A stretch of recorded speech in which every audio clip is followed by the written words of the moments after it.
Being honest with all of you, I decided to watch this episode while having dinner, and my dinner was seafood, which, given the very first scene of this episode, was, ultimately a very bad choice. Anyways, my unfortunate choice of dinner aside, welcome to my discussion of the second episode of the Game of Thrones spinoff, The House of the Dragon. So, first off, I'm going to say this right up front before I get into anything else that I'm going to talk about. This was a fantastic episode. Like, hot damn, I was legitimately enthralled from front to back, and it just reminded me of everything that I loved about early Game of Thrones, where I was just like, I love the intrigue and the back and forth and the politics of all of this stuff. And this episode, now that I'm a little bit more drawn into where we are at this point in the Game of Thrones sort of history in Westerosian history, I was like really more drawn into this episode than I was the premiere. And, looking back on my review of the premiere episode, I'm still standing by this, but I did have a very kind of tepid reaction to the premiere. And again, I very much stand by that because that sort of tepid reaction was coming off of the feeling that I still have right now, and I'll talk a little bit more about why I still have it, but why it's less of a concern for me, that this show was just trying to one-to-one sort of replicate the exact sort of feelings that we were getting from early Game of Thrones. One of the things that I had hoped to see from a Game of Thrones spinoff, like something that we might possibly have gotten from that other show that they almost produced that was like about the Age of Heroes set thousands of years before Game of Thrones, was to see something a little bit different. And this show feels very much more like more of the same of what we liked about early Game of Thrones, where it's still set in the Red Keep, you're still dealing with the same kind of houses, it's still in the same major settings, and for fantasy settings, a relatively close time period. Again, fantasy settings existing for thousands of years. So 200 years I know is not close, but relatively speaking, it is. And so I did have a tepid reaction going into that episode, because it's like, oh, this is more of that. And I was kind of hoping for something different. And it's more of what we already had. But as the week went on, and I got into like listening to all the podcasts and the reviews and the conversations with everybody online, as I'm sure all of us did who are like big fans of this stuff, I found myself like, but I remember why I like this stuff. Because it is intriguing and fun, and I really do enjoy this world. And so I do ultimately still have a problem with this show being a lot of about nostalgia. Like, that's what it's selling itself as, like a nostalgia for the original Game of Thrones. And I do see that cynical mindset behind the entire impetus of this show and what is sort of driving a lot of its interest and popularity at the moment, like people trying to recapture that. I still feel that. And I really, really feel it, especially in the theme song of this episode, because we finally got an opening credits thing for this episode, which we didn't get in the premiere. And while the visuals are great, reminiscent of the original show, but very great and kind of its own thing. I love the River of Blood. It was very cool. But the theme song is literally just the Game of Thrones theme song. It's the same exact theme song. And I watched that and I was like, you're really just banking really hard on being like, yeah, it's more Game of Thrones, like, to the point where you like didn't even make a new theme song for the show. And that really kind of disappointed me just going into this episode. But all that being said, it is somewhat superfluous to the point that even though it is banking on nostalgia, what is being given and shown and the writing in this episode particularly is really good. So yes, it is more of the same, but it is not just like resting on the laurels of being more of the same, but still providing the same amount of care and attention to detail and writing focus and just using the totality of this medium to be able to tell stories. And I say that when I say totality medium, not just visually of like the really cool looking dragons and things like that, and just some of the amazing shots, like the standoff that we get between Matt Smith and Otto Hightower and eventually Rhaenyra in this episode was freaking gorgeous. Like, oh boy, I loved the way that they filmed that with like the dragon coming out of the air under the clouds and everything. Gorgeous, but also the trust in the acting to convey so many moments throughout this that are not necessarily on the page. And you get that, and I think the standout showcases of this episode were actually Rhaenyra throughout all of this was so good. In so many of her scenes, like her scenes with her father where they're having dinner together, and you could see that she wants more than he's giving her. She wants to hear him open up to her, and he feels like he is, but he's really not. And there's this lack of honesty and between them and vulnerability between them, and you see her disappointment. And the fact that she's such a young actress being able to convey that is so good.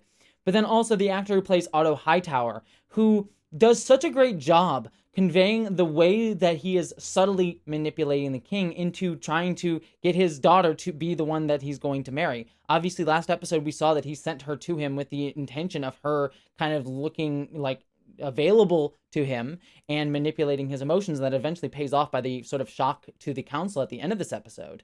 But even in scenes like where, you know, he is talking about possibly marrying the 12-year-old girl, which, by the way, ick factor here, with Cordis, I believe is his name, the one gentleman on the who has like control of the ships in the small council. You see that him, like, the subtle manipulations he gives, like, well, you know, I don't envy you, you know, it'd be very painful, and him knowing that like the king will always avoid the path of pain in any way, shape, or form, and just those subtle manipulations, and he's just really selling it. So the acting is so on point throughout all of this. So all of that is a long roundabout way of saying I still see the cynicism of the impetus of this show, and I am still bothered by the fact that it is built upon nostalgia for Game of Thrones. That being said, I still like Game of Thrones, and that nostalgia is good, and the show itself is not just resting on laurels of that, but doing an excellent job.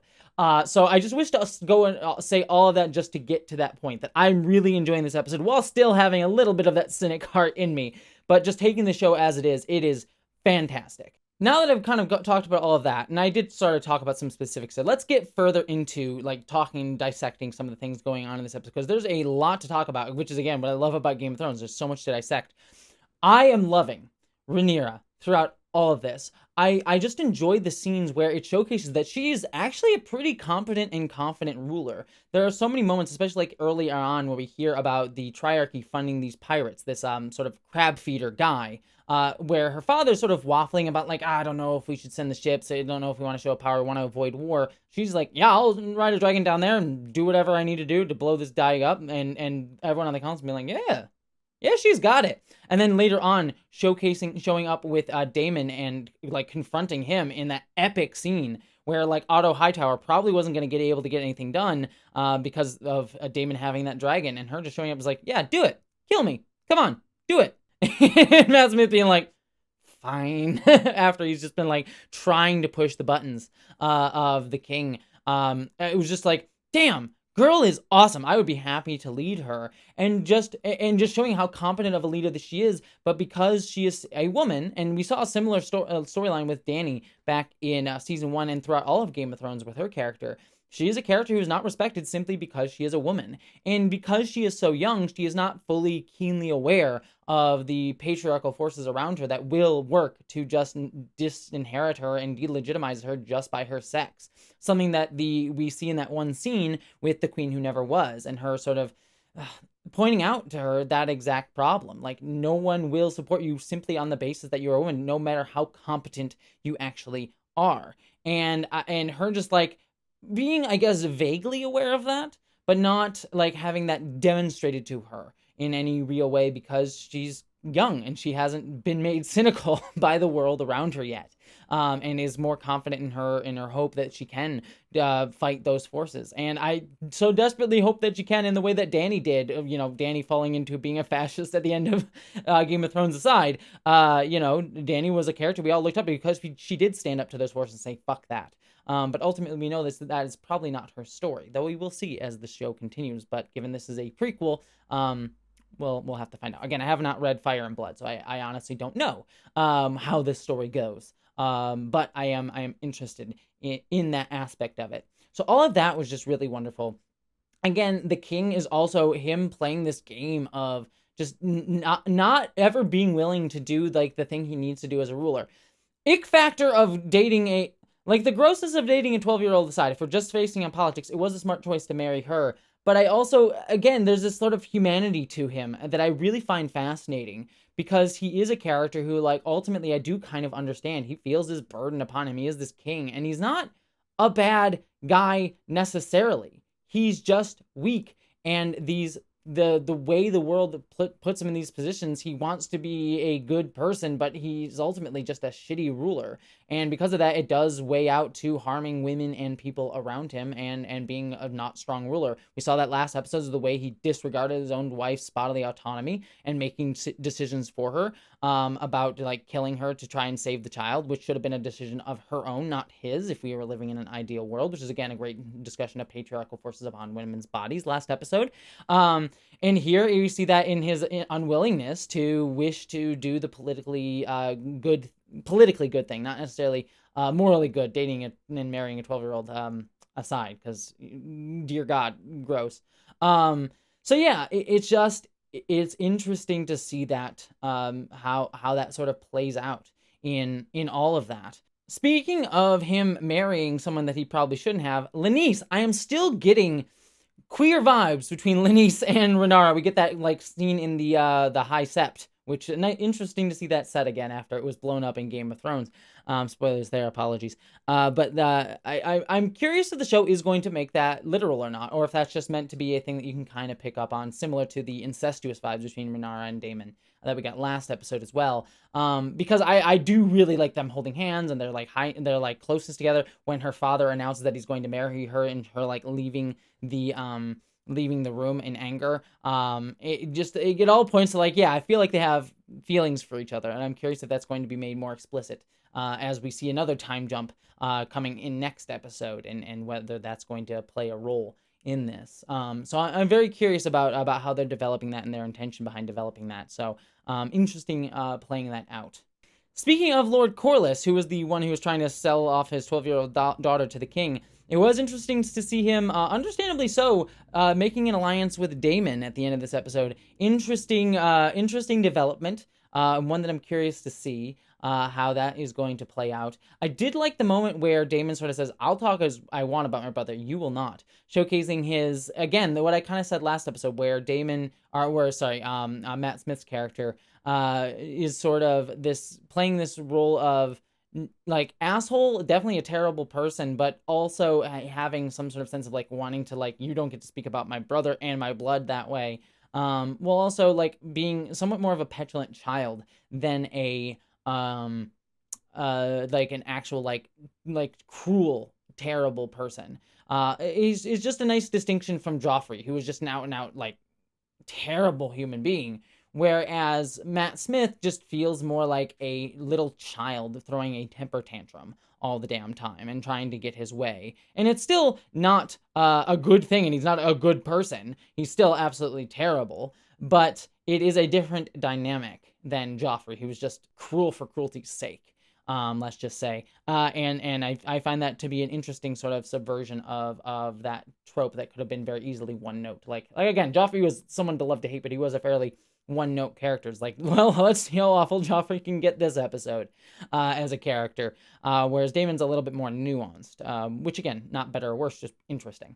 And also his relationship with his with the girl that he tries to marry this episode. They call her a whore. I was hesitating to use the word, but that's their word for her. I find her very fascinating. She reminds me a lot of like different characters from Game of Thrones, like I believe like I'm blanking on her name, Shay, from the original series, who is just a woman in a terrible situation who's gotten close to power to try to liberate herself, as she says, from that power, and not really necessarily seeking it for its own sake, but seeking it as a way to like try to avoid the horrors that she's faced as a woman in this world, and try and protect herself from it from now on. And it made me very sympathetic towards her as a character and how she disliked being used as a pawn in sort of Matt Smith's very childlike game. And I loved her speaking out against that. So found her to be a really intriguing character.